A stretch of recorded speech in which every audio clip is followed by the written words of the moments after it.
Hey everybody, happy October. It's the Mage of Ancients back at it again with my first Lightsworn deck profile. There are 3 reasons why I'm so excited to give you guys this deck profile. 1. Thanks to the Battles of Legend Light's Revenge booster box I opened this summer, I was treated to some beautiful Lightsworn reprints. Not only the ultra rare reprints for the main deck, but also because Minerva the Exalted Lightsworn is now in beautiful secret rare reprint. Not to mention that this card has finally been printed for the first time ever since it was a prize card back in the day. The second reason why is because I ran a short Twitter poll not too long ago about which deck profile I should build next, either Lightsworns or Cosmos or Paleozoics. Lightsworns won by majority vote. The third reason why I'm excited for this deck profile is because now that we have the September 2017 ban list, cards like Honest and Charge of the Light Brigade have been freed, which means we can now play 3 copies of each. As a side note, this deck isn't quite up to par as other deck profiles you've seen.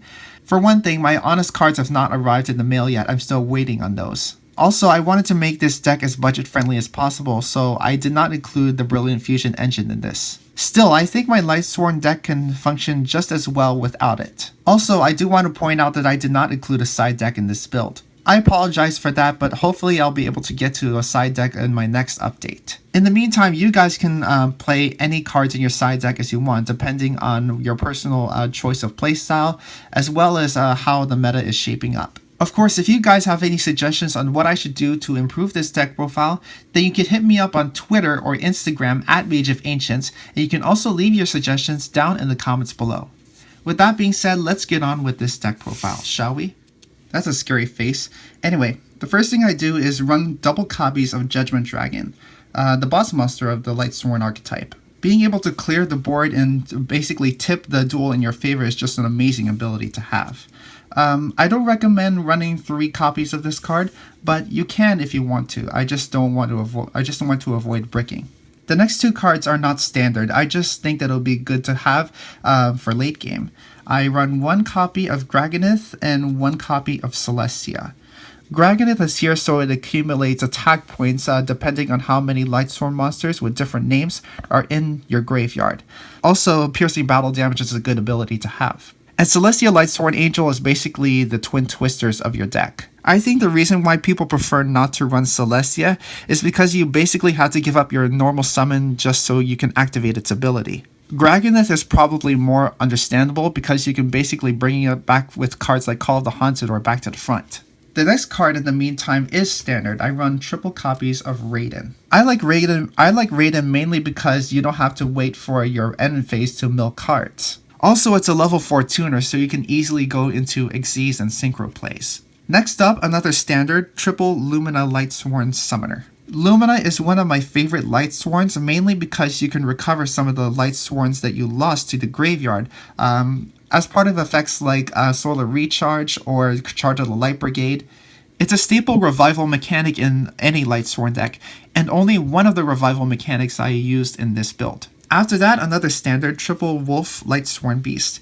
When sent from the deck to the graveyard, you can special summon it. It's that easy. And another standard is double Felice Lightsworn Archer. It's a level 4 tuner just like Raiden, but the only downside about Felice is that when you send it from the deck to the graveyard, it has to be sent that way by a monster effect. Which is why it's probably best just to run double copies of Felice. But just like Raiden, it does let you mill some more cards during a phase other than the end phase. Not to mention it can target and destroy a monster your opponent controls at the same time. After that, I run 1 copy of Lila Lightsworn Sorceress for back row removal. I can't help but think that I should run 2 copies of Lila just so I can have more capabilities for back removal. And finally, I run 1 copy of Minerva Lightsworn Maiden. It's mainly here just so you can get that extra milling power. And it's a level 3 tuner, so you can go into synchro monsters like Michael the Arch Lightsworn. So those are my main deck Lightsworn monsters. Now I'm going to go on to my supporting monsters. Triple Goblinberg. I think this is also another standard for a Lightsworn deck. If you accidentally have a Wolf or a Felice in your hand, or any other level 4 or lower monster, then you can normal summon your Goblinberg and then just get it out onto the field. Good way to unclog your hand. And after that, I have a personal choice. I run triple copies of Edgem Sabers. This can work pretty much in the same way as Goblinberg. So what you can do is that when you have this card in the graveyard, you can set a Wolf or a Felice onto the top of your deck and then special summon it. Then after that, you can use an effect to mill the top cards of your deck so that you can special summon your Wolf or your Felice back. Also, like I said, I wanted to be able to take advantage of sending cards to the graveyard. So I think it would be a good idea to include Perform Mage Trick Clown. I think this is another standard like any other Lightsworn deck. And this doesn't have to be sent from the deck to the graveyard. It could be sent from either the hand or the field or the deck to the graveyard. At the price of 1,000 life points, it's a good monster to have so you can special summon, so you can have more access to Xyz, rank 4 Xyz plays, and synchro plays. It can also help with going into link plays as well. And finally, for my supporting monsters, since I'm playing Edge M Sabers along with tons of other light monsters, I run 1 copy of Blackluster Soldier Envoy at the beginning. Of course, BLS is bumped up to 2 now, so you can run 2 copies, but I think 1 copy is just enough. So those are my main monsters. Now let's go on to my spells. Of course, you gotta have triple solar recharge for draw power. So you could discard a card. So you could discard a Lightsworn monster, draw 2 cards, and then send the top 2 cards of your deck to the graveyard. It's good draw power and milling power at the same time. Next up, I'm sure that there are a lot of people out there who are very happy about this card being back at 3, triple charge of the Light Brigade. This is just really good search power and milling power at the same time. Being able to search for cards like Lumina or Raiden or any other Lightsworn monster that is level 4 or lower is just great. You gotta have that search power. Then after that, I run 1 copy of Galaxy Cyclone so that I can use its ability either on the field or in the graveyard, depending on which turn I get it. Then after that, I run 1 copy of Monster Reincarnation, just so in case I accidentally send a monster I did not want to be in the graveyard, and add it back to my hand. After that, 1 copy of Dark Hole. Dark Hole just recently got limited on the ban list, but I still think it's a pretty viable card, even at 1. Then after that, 1 copy of Foolish Burial so I can get my Edge M Sabers or any other monster that I want into the graveyard quickly. You can even ditch a Wolf from your deck to the graveyard and you'll already have a monster out on the field. And then finally, 1 copy of Reinforcement of the Armies to search out cards like Goblinberg and Raiden. And finally, my traps. I don't play that many traps, but I still think those are pretty viable. 1 copy of Lightsworn Judgment. Of course, you already have plenty copies of Judgment Dragon in your deck already, but it does not hurt to have that search power. You send this card from your deck to the graveyard, you could already add Judgment Dragon to your hand. Then double copies of Vanquishing Light. Of course, this could be switched out for a Solemn Strike or anything like that. And finally, 1 copy of Torrential Tribute, because of course, board clearance is pretty much everything that you want. And finally, let's go on over to my extra deck. Of course, I run double copies of Minerva the Exalted Lightsworn in beautiful secret rare reprint. This is pretty much the extra deck monster that Lightsworns needed. The only thing I don't get is why they didn't release this in secret rare printing when they first announced it as a prize card back then. By the way, speaking of extra deck Lightsworn monsters, I just cannot wait until they announce the new Lightsworn Link monster.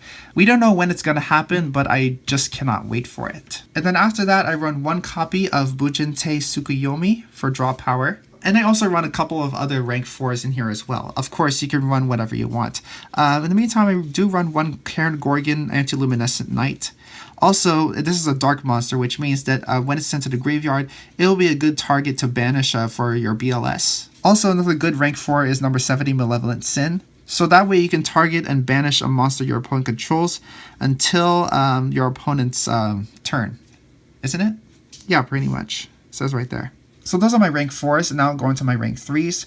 Of course, with cards like Minerva Lightsworn Maiden and Edge M Sabers and Lumina, it does not hurt to have at least 1 copy of Dante Traveler of the Burning Abyss. Which, by the way, ever since they announced that a Burning Abyss Link monster is on the way, this card just skyrocketed in price. I got this in a trade when it was like $2.50 or $3, and now it's gone up to like $4.50 or $5.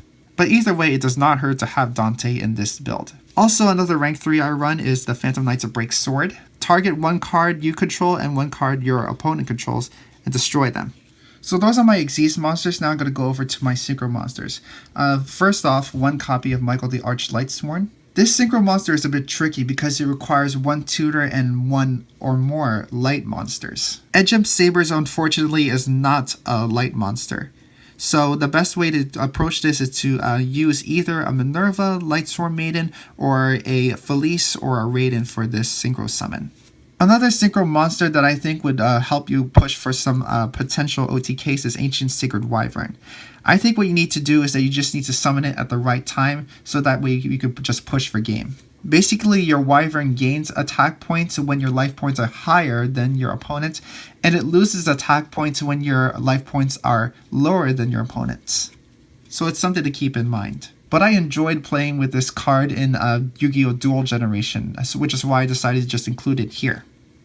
And then after that, one Odd Eyes Meteor Burst Dragon. And to clear boards, I also have one Black Rose Dragon, one Stardust Dragon, and finally one copy of Psy Framelord Omega. Of course, you can bump this up to 2 because in your next turn, this card basically returns to the field, not in your extra deck zone, but you can return it to your main monster zone instead. And last but not least, for my extra deck, I run a couple of Link monsters. I run 2 copies of Decode Talker.